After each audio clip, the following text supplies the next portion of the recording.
바다가 내려다 보이는 작은 카페에서 프랑스에서 온 이 여성은 갑자기 눈물을 훔칩니다.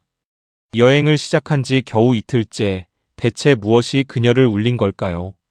상하이를 경유해 한국으로 향하는 비행기부터 제주와 서울에서 보낸 열흘의 기록이 지금부터 시작됩니다.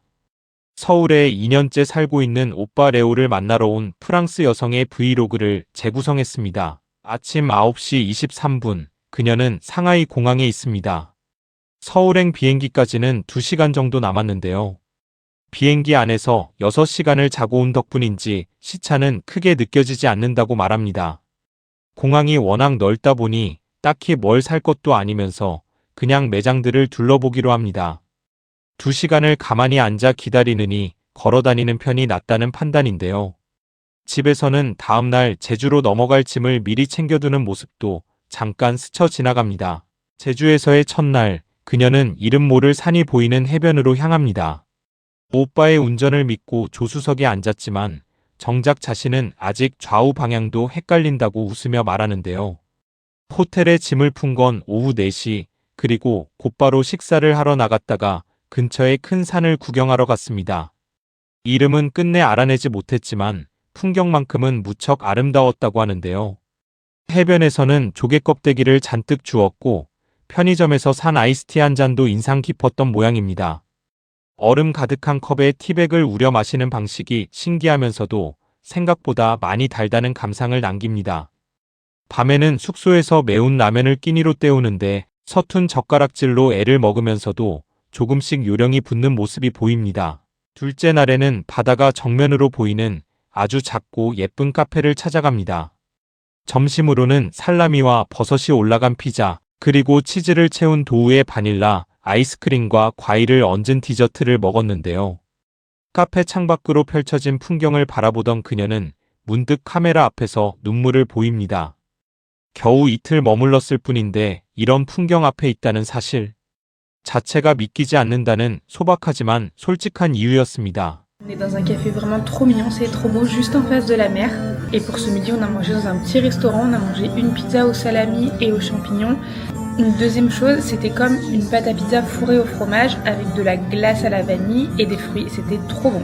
Et là, c'est la vue du café, c'est vraiment trop joli. Je suis un peu en train de pleurer parce que je me rends compte que j'ai énormément de chance d'être ici. C'est trop beau et je suis trop contente. Je passe des super vacances même si ça fait que 2 jours que je suis là. C'est trop bien et du coup je pleure. Je suis hyper sensible en ce moment, je pleure tout le temps. J'ai vraiment trop de chance. Je regarde la vue, c'est magnifique. Je suis avec mon frère. 셋째 날 일정은 정해진 게 없었습니다. 점심을 먹고 나서야 호수로 갈지, 숲으로 갈지, 아니면 바다에 들어갈지 정하기로 했는데요. 하늘이 잔뜩 흐려 해수욕은 일찌감치 포기하고 대신 숲길을 걷기로 합니다. 오빠에게 숲 이름을 물어보지만 발음이 낯설어 정확히 알아듣긴 어려웠던 모양인데요. 곱게 뻗은 나무들 사이를 한참 걸은 뒤에는 다시 바다로 향했지만 이미 밤이 가까워 물에는 들어가지 않았습니다. 넷째 날은 먹을거리를 찾아 나서는 것으로 시작합니다. 오드리 김밥이라는 곳에 들렀다가 원앙폭포라는 이름의 폭포 겸 호수로 이동했는데요. 이어서 도착한 카페에서는 테라스에 앉아 파도가 넘칠 때는 바다를 바라봅니다. 저녁 6시가 되자 다시 차에 올라 시장 쪽으로 향하며 제주에서의 마지막 저녁을 마무리합니다. 제주에서의 나흘을 마치고 그녀는 다시 비행기를 타고 서울로 돌아옵니다.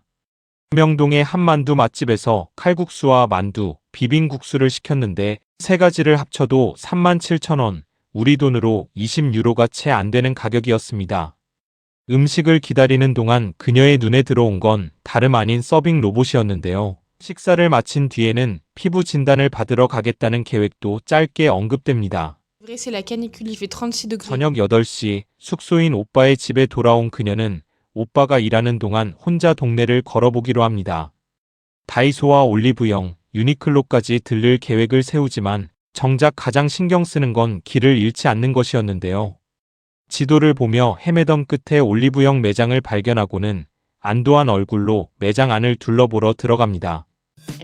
Il est 23h10, on vient de rentrer et je vais faire un petit haul de tout ce que j'ai acheté aujourd'hui. J'ai acheté que des petits trucs pas chers, mais au final, j'ai acheté plein de trucs. Je vais commencer par Daiso, c'est le Action coréen.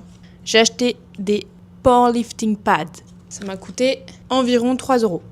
Une crème hydratante qui m'a coûté 3 euros. J'ai acheté une ampoule hydratante qui m'a aussi coûté 3 euros. La dame du diagnostic de peau, elle a dit que j'avais la peau trop sèche. Elle m'a donné des produits de sa marque à acheter, sauf que ça coûte cher et j'ai cherché des alternatives moins chères sur internet. 6일째 되는 날, 낮 12시 34분에 숙소를 나서 코엑스로 향합니다. 강남에 쉐이크쉑이 있다는 걸 알게 된 그녀는 그곳에서 점심을 먹기로 하고 코엑스 아쿠아리움과 성수동, 그리고 이름을 정확히 기억하지 못하는 불교 사찰까지 하루 동선에 넣습니다. 오빠는 더위를 피해 다이소에 가고 싶다고 말하는데요. 실제로 이날 최고 기온이 36도까지 오른다는 예보에 두 사람은 되도록 에어컨이 있는 실내 위주로 움직이기로 합니다. Vu qu'ils sont à 10 euros ici au lieu de 24 euros en France, j'aimerais bien en avoir plusieurs pour les ramener. 버블티를 사서 마셔보지만 이 식감은 자신과 잘 맞지 않는다고 솔직하게 털어놓습니다. 저녁으로는 매운 라면을 먹으며 맵다는 반응을 감추지 못하면서도 맛있다는 말을 반복하는데요. 숙소로 돌아온 밤 11시 10분, 그녀는 그날 산 물건들을 하나씩 꺼내며 하울 영상을 찍기 시작합니다. 다이소에 이어 들른 서점에서는 헌터 31권과 헬로키티, 시나몬롤 모양의 유리 젓가락을 구입했습니다. 만화책은 사유로 젓가락 두 쌍은 8,200원이었는데 점원이 가격표를 착각한 덕분에 원래보다 저렴하게 샀다며 웃습니다. 버터라는 이름의 소품 가게에서는 노트북에 붙일 고양이 스티커를, 유니클로에서는 곧 아이가 태어날 지인을 위한 아기 옷을 골랐고요. 가장 좋아하는 가게라고 소개한 아트박스에서는 자신과 레오의 몫으로 고양이 열쇠고리를, 그리고 할머니께 보낼 엽서까지 챙겼습니다. 7일째, 틱톡에서 보고 알게 된 성수동의 베이커리 스탠다드 브레드를 찾아가는 것으로 하루를 시작합니다. 무신사 스탠다드에서는 세일 중이던 베이지색 카고 바지와 청바지를 두 벌 모두 78,000원에 구입했고, 아디다스 매장에서는 원하던 카우프린트 세트를 끝내 찾지 못해 발길을 돌립니다. 올리브영에 들러서는 라네즈의 딸기 마스크팩을 집어들었는데 가격을 확인하던 그녀의 입에서 나온 말은 이랬습니다. 두 번째로 들른 아트박스에서는 포스트잇 10개를 2,500원에 가족들에게 나눠줄 자석, 기념품과 만두 모양 열쇠고리도 여러 개 챙깁니다. 이어 들른 플레이엑스에서는 커다란 헤어끈과 고양이 모양 열쇠고리, 귀여운 소품들을 하나씩 고르는데요. 마지막으로 고른 하트 모양 귀걸이는 스테인리스 소재라 오래 쓸 수 있을 것 같다는 실용적인 이유로 선택됩니다. J'ai pas filmé plus tôt parce que j'étais trop occupée à pleurer. C'était un super chouette voyage en Corée, j'ai adoré découvrir ce pays, surtout avec mon frère. Je prends l'avion toute seule, lui il reste ici parce qu'il habite là. Je vais aller me poser à ma porte d'embarquement. Je vais aller voir si je trouve un petit truc à grignoter, mais j'ai l'impression qu'il n'y a pas grand chose. En tout cas, j'ai adoré mon séjour en Corée, j'ai trop aimé visiter ce pays, j'ai découvert plein de trucs. Et surtout, j'ai pu passer 10 jours avec mon frère, ça faisait très longtemps que c'était pas arrivé. Et c'était trop. 월요일 아침, 원래 계획은 식물원이었지만 월요일 휴무라는 사실을 뒤늦게 알게 됩니다. 도넛을 사러 간 쇼핑몰마저 그날따라 문을 닫은 상태였는데요. 아쉬운 대로 근처 카페와 빵집에서 시간을 보내고 저녁으로는 고구마 돈까츠와 카레 호두과자를 먹었습니다. 레오가 23,000원을 냈다는 계산을 둘이서 손가락으로 짚어가며 유로로 환산해보는 장면도 지나가는데요. 이날 저녁 그녀는 한국에서 첫 타투를 하게 됩니다.